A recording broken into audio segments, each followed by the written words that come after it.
নমস্কার, শুভ মধ্যাহ্ন। চলে এসেছি একটা রেসিপি নিয়ে। আজকে আমি ফুলকপির কষা করছি। দেখুন কিভাবে করছি। প্রথমে কড়াতে তেল দিয়ে দিয়েছি। এই কপিটাকে আমি অল্প গরম জলে নুন দিয়ে একটু ভাপিয়ে নিয়েছি। এটাকে এখন ডিপ ফ্রাই করব।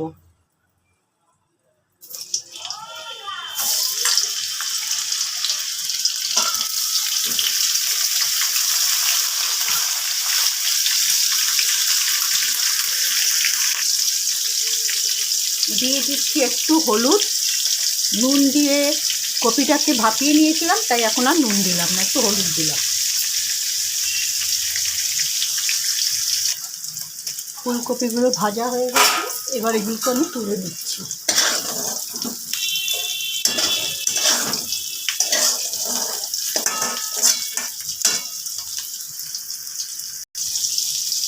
কপি ভাজার পরে ওই তেলেই আমি এবার আলুগুলোকে দিয়ে দিয়েছি। আলুগুলোকে ভেজে তুলে নিচ্ছি।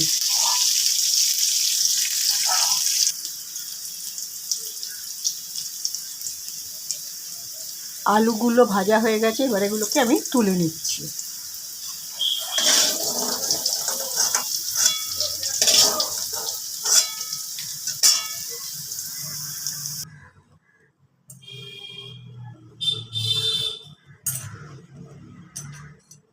কড়াতে এবার একটু তেল দিয়ে দিলাম।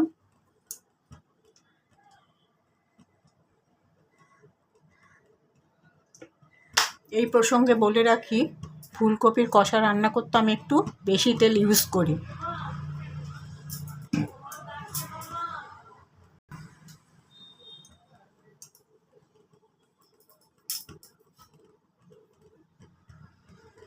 দিয়ে দিচ্ছি একটু মৌরি ফোড়ন।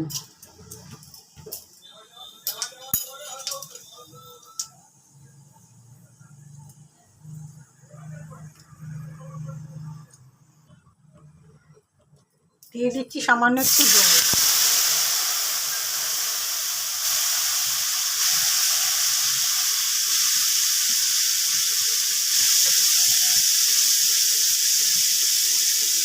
দিয়ে দিচ্ছি একটু নুন।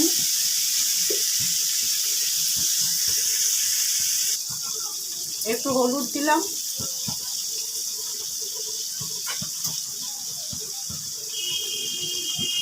একটু লঙ্কার গুঁড়ো, এটা ঝাল লঙ্কার গুঁড়ো।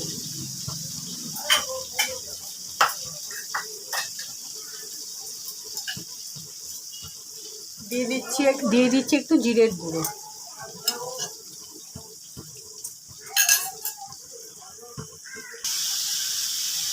দিয়ে দিচ্ছি সামান্য একটু মিষ্টি।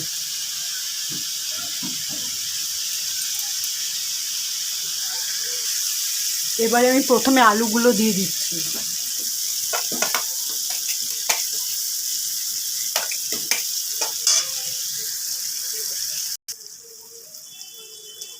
এবারে দিয়ে দিচ্ছি ফুলকপিগুলো।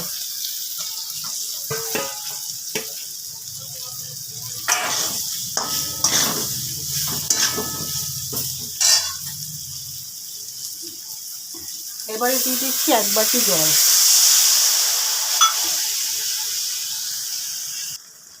এবার আমি দিয়ে দিচ্ছি দুটো লবঙ্গ, একটু জয়িত্রী,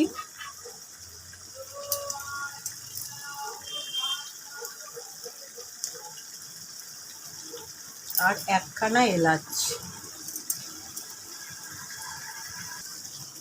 এবার আমি দিয়ে দিচ্ছি এই দুটো তেজপাতা। ঝোলটা ফুটে উঠেছে, এবার তেজপাতাটা দিলাম। এবার আমি দিচ্ছি এই অল্প একটু টমেটো।